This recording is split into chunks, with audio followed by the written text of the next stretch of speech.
Hello everyone, আজ একটা ছোট্ট ব্লগ তোমাদের সাথে শেয়ার করছি। আজকে ছিল লোকনাথ বাবা তিরোধান দিবস। সকাল থেকেই পুজোর তোড়জোড় শুরু হয়ে গেছে।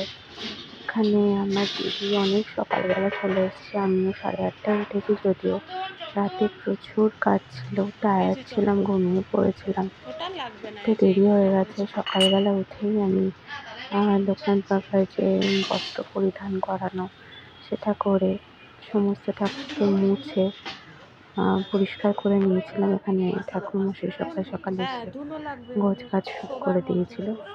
আর আমার দিদি এদিকে আস্তে আস্তে নৈবেদ্যের কাজ, ফলমূল কাটা, সমস্ত কিছু করতে থাকলো। ওদিকে আমি সমস্ত ভোগের তোড়জোড় করতে থাকলাম, যেটা প্রতি বছরই করি। ভোগের দায়িত্ব আমারই থাকে।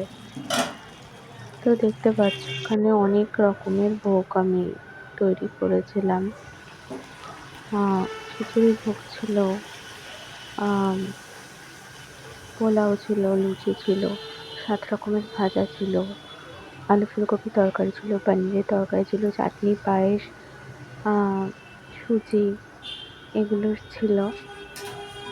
তাছাড়াও যে সকালবেলা যে একটা ঠাকুরকে ভোগ দেওয়া হয়, যেখানে বর্তমান কলা থাকে, মাখন, মিছরি আর কাজু বাদাম থাকে, সেটা নিবেদন করেছিলাম। তারপরে 11:30টার মধ্যে যে অন্নটা নিবেদন করা হয়, যেটাকে আমরা জাউ ভাত বলি, মানে গোবিন্দভোগের চালের সাথে কাটি কচু, আলু, মাখন দিয়ে আর সন্দক লবণ দিয়ে যেটা নিবেদন করা হয়, সেটাই হচ্ছে বাবার আসল প্রসাদ, আসল ভোগ।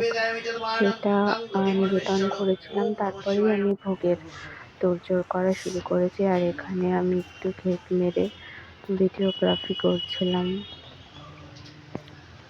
আজকে প্রচণ্ড গরম ছিল, আর তখন অলরেডি 4টে বাজবে করছে। ভীষণ এক্সস্ট হয়ে গেছিলাম, তাই একটুখানি ভিডিওগ্রাফি করে নিয়েছিলাম। এখানে দেখতে পাচ্ছ অঞ্জলি দেওয়ার পর বাবার আরতি হচ্ছে। 5 রকমভাবে আমাদের বাড়িতে আরতি করা হয়। বাবাকে আজকে এত সুন্দর লাগছিল, প্রতিদিনই সুন্দর লাগে যদিও, কিন্তু আজকে একটু বেশি সুন্দর লাগছিল দেখতে। মনে হচ্ছিল মন্ত্রমুগ্ধের মতো তাকিয়ে থাকি।